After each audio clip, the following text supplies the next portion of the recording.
Както най-вероятно се досещате, днес е време за една от любимите български закуски, а именно мекици. Със сладко или солено, сирене или мед, или комбинация от двете, всеки има своите предпочитания. За да получим тези толкова хрупкави отвън и меки отвътре мекици, в купа смесваме 500 грама брашно, 12 грама сол, 7 грама активна суха мая, 250 мл вода и 200 грама кисело мляко. Разбъркваме до получаване на хомогенна смес, изтъргваме стените на купата така, че да не остават сухи части и покриваме за около 20 минути, за да може брашното да поеме водата и киселото мляко. 20 минути по-късно, с обилно намокрена ръка, започваме да развиваме глутеновата мрежа. Това ще направим като вкарваме ръката си под тестото, изтегляме и обръщаме краищата, така че те да се озоват най-отгоре. Това е техника, която се ползва при теста с изключително висока хидратация, при които е абсолютно невъзможно да се меси. Същата процедура ще повторим още веднъж след 1 час. Маята се е активирала и тестото е започнало да увеличава обема си. Тъй като тестото е все още лепкаво, намокряме отново обилно ръката си, отделяме тестото от страните на купата, така че да не скъсаме разработената глутенова мрежа и отново със същите движения разтегляме краищата на тестото и ги обръщаме отгоре. След 10 такива движения покриваме отново и поставяме тестото в хладилник, където то ще има възможност да ферментира бавно и по този начин маята ще има време да разработи този приятен специфичен вкус на мекиците.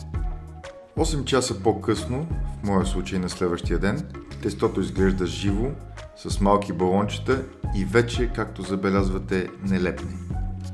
Този път вместо вода използваме олио, като отново отлепяме тестото от страните на купата и изкарваме повечето газове от него.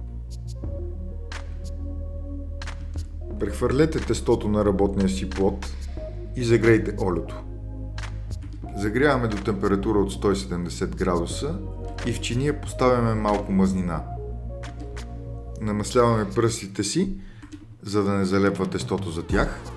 С едната ръка хващаме топка тесто, а с другата го притискаме между палеца и показалеца си, така че да откъснем малка топка. Поставяме тестото в мазнината и го разтиваме внимателно. Дори и да се скъса, това няма да е фатално, но все пак се опитайте да я задържите цяла.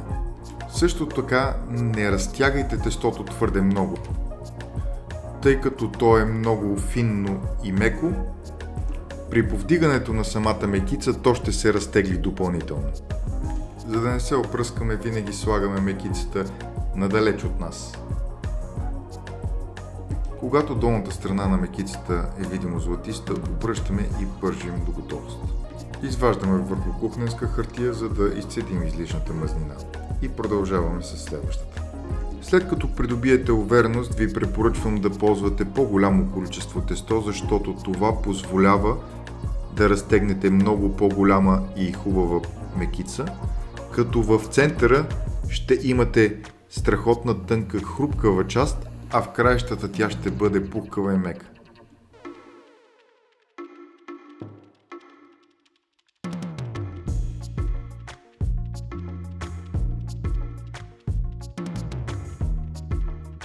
Единственото нещо, което ви остава сега е да решите сладко или солено. Да ви е вкусно.